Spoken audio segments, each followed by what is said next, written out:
Sebagai negara yang masuk dalam Ring of Fire Circum-Pasifik, hampir sebagian besar wilayah pulau negara Indonesia terdiri akan gunung-gunung api yang masih aktif. Salah satunya Gunung Merapi yang berada di wilayah daerah istimewa Yogyakarta. Sejak Merapi pertama kali memuntahkan lavanya pada tahun 1930 yang membawa jutaan meter kubik material pasir bercampur bongkahan batu besar dan kerikil hasil dari aktivitas vulkanik. Namun hal tersebut tidak hanya memberikan musibah, melainkan juga menjadi berkah tersendiri dan menjadi tulang punggung kehidupan sebagian warga yang tinggal di sekitarnya. Meski berjarak sekitar 15 km di sisi barat Gunung Merapi, daerah seputaran Muntilan merupakan salah satu kecamatan dari Kabupaten Magelang yang masih mendapatkan berkah dari Gunung Merapi yang masih cukup aktif. Bagi sebagian warga di sini, selain berprofesi sebagai petani, juga memiliki mata pencarian alternatif sembari menunggu serta mengawasi ladang mereka yang belum panen tiba, yaitu sebagai pengrajin batu pahat. Meski di beberapa daerah terdapat kerajinan cobek seperti ini, namun salah satu ciri khas cobek batu di Desa Selogentar, Kelurahan Banyudowo ini, jenis batu yang biasa digunakan biasanya jenis batu andesit.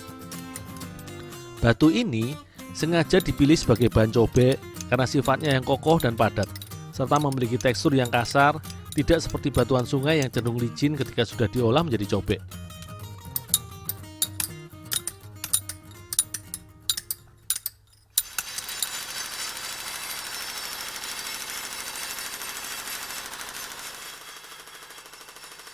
Batu yang sudah dipahat menjadi lingkaran layaknya bentuk cobek, kemudian dilubangi dengan mesin khusus untuk dibuat cekungan. Teknik pelubangan ini biasa disebut dengan istilah dibubut.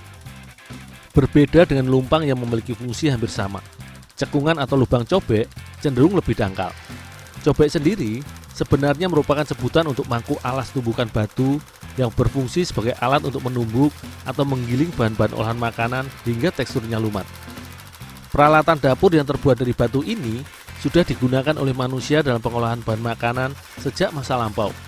Bahkan berdasarkan penelitian para arkeolog, cobek merupakan salah satu alat pengolahan bahan makanan yang sudah digunakan sekitar 35.000 tahun sebelum Masehi. Di rumah produksi yang sudah beroperasi sekitar 6 tahun ini, hampir setiap harinya memproduksi beragam peralatan dapur seperti lumpang.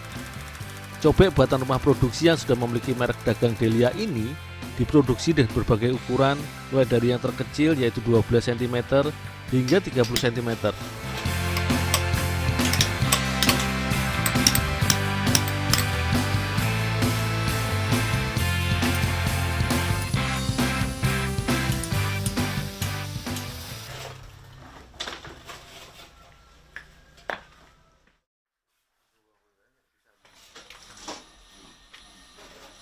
Meski kini teknologi sudah semakin canggih dan banyak peralatan dapur yang berfungsi sebagai pelumat tekstur bahan makanan seperti bumbu dapur, namun cobek tidak pernah kehilangan fungsi serta esensinya sebagai alat penggiling atau pelumat tekstur bahan makanan hingga didapat tekstur yang lembut.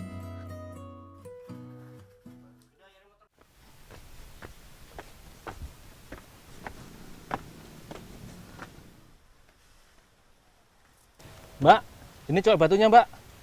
Oh iya, ini dulu belutnya ntar dicuci sekalian dibakar ya? Oh ya, Mbak.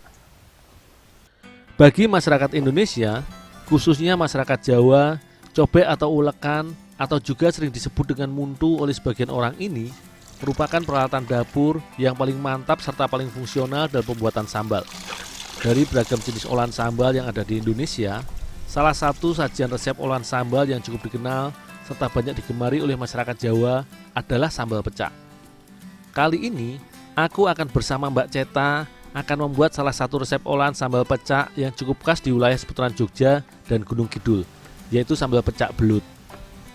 Selain karena kelezatan akan sensasi cita rasa dagingnya, belut sengaja dipilih sebagai salah satu bahan dasar olahan sambal ini karena kandungan proteinnya yang tinggi, sehingga menambah nilai gizi pada olahan makanan yang masuk dalam kategori pendamping nasi dengan cita rasanya yang pedas ini.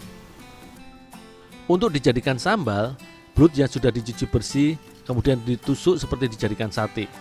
Sementara aku menyiapkan belut sebagai campuran sambalnya, Mbak Ceta pun membantuku mengolah sambal. Hampir setiap sajian masakan di Indonesia memang tidak pernah bisa lepas dengan sambal. tercatat ada sekitar 100 jenis olahan sambal yang ada di Indonesia.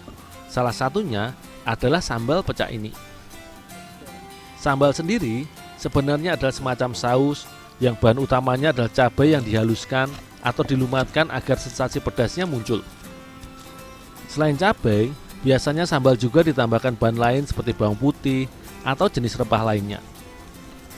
Di beberapa wilayah juga terkadang menambahkan bahan-bahan lain seperti ikan, udang, terasi, bahkan buah-buahan untuk menambah cita rasa pada sambal.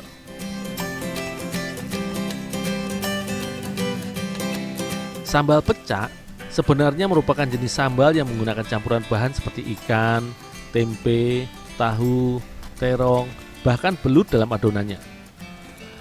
Sebelum bahan tambahan lainnya dicampurkan dalam adonan sambal, biasanya bahan tambahan diolah atau dimatangkan dengan cara digoreng maupun dibakar terlebih dahulu agar sensasi cita rasa lebih nikmat.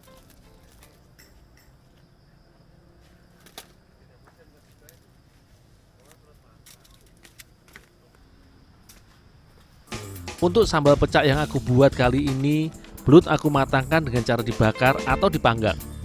Proses pengolahan bahan makanan dengan teknik ini dikenal akan memberikan cita rasa dan aroma yang khas pada daging belut. Selain itu, dengan teknik ini, daging belut akan lebih awet dan tahan lama untuk disimpan karena kandungan senyawa fenol dan formaldehida pada asap yang bersifat membunuh bakteri.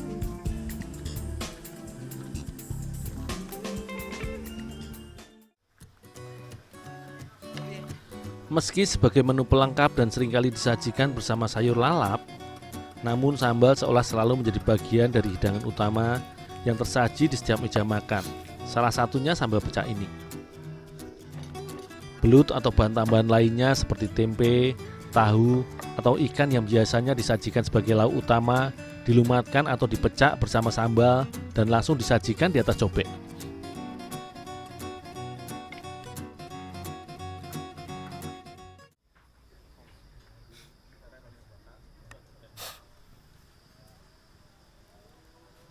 Selain itu, penggunaan belut sebagai salah satu bahan dasar olahan sambal ini semakin menambah nilai gizi maupun nutrisi. Belut kaya akan kalori serta zat yang cukup baik bila dikonsumsi oleh tubuh, seperti protein, zat besi, fosfor, vitamin A dan B, lemak, dan juga zat leusin serta arginin, di mana kedua zat ini bermanfaat untuk membantu dalam membentuk dan peremajaan sel tubuh serta menghambat dalam pertumbuhan sel-sel kanker.